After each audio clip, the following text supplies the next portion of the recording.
आजचा आपला हा बेडकगावचा दैदिप्यमान असा बैलपोळा बेंदूर सण ज्येष्ठ नक्षत्र व वटपौर्णिमेच्या निमित्तानं पारंपरिकरित्या शिवकालीन मागील 300 वर्षापासून हा चालत आलेला आहे।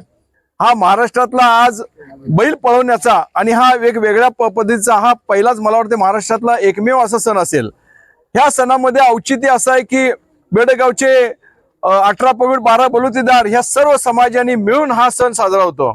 या सणाच्या निमित्तानं शेगणे बिंदगे व लिंबिकाई अशा 3 कुटुंबाकडे बैलाचे दोरी धरण्याचा म्हणजे कासरा धरण्याचा मान आहे।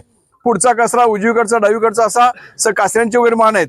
त्याचबरोबर चर्मकार समाजाला वादीचा मान आहे, मातंग समाजाला दोरीचा व चौरीचा मान आहे, सुतार समाजाला त्या चाबकाच्या दांड्याचा मान आहे।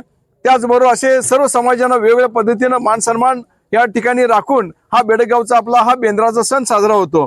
मागील 3 शतकापासून जो चालू असलेला सण आहे हा एक शांत आणि संयमानं आणि शेतकरी कुटुंबाच्या सर्वांच्या हिताचा व आनंदाचा असा सण। बैलाची पूजा अर्चा करून त्या बैलाला आज त्याचं नैवेद्य दाखवून त्याला वेगळा महिला वर्ग सर्व बैलावरती भाऊ म्हणून त्याच्यावरती अक्षता टाकून आपला वटपौर्णिमेचा जो उपवास आहे हा उपवास सोडतात।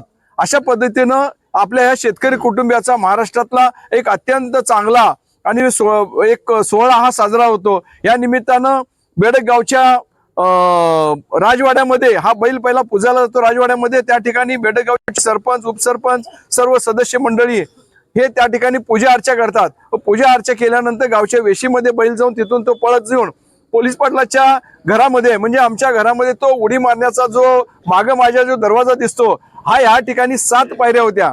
अनावधानानं रस्त्याची उंची वाढल्यामुळे ह्या पायऱ्या कमी होऊन आज 3-4 पायऱ्या शिल्लक आहेत। पण हा उडी मारण्याचा राजवाड्याजवळ फेसावरून उडी मारण्याचा जो सन्मान आहे हा बैल मोठ्या आनंदानं आणि उत्साहानं पार करत असतो। आजच्या दिवसामध्ये बैलावरती कुठल्याही पद्धतीची इजा होणार नाही आणि त्याला हात लावला जात नाही अशा स्वरूपाचा हा बैल त्या बैलाचा मान सन्मान ठेवून त्या बैलाचा सण म्हणून बैल पोळा व बेंदूर ह्या निमित्तानं साजरा होतो। असाच हा सण आपल्या सर्व शेतकरी कुटुंबाचा व या सर्व गावकऱ्यांच्या वतीनं महाराष्ट्रभर हा साजरा होत राहावा आणि याचं महत्व वाढत राहावं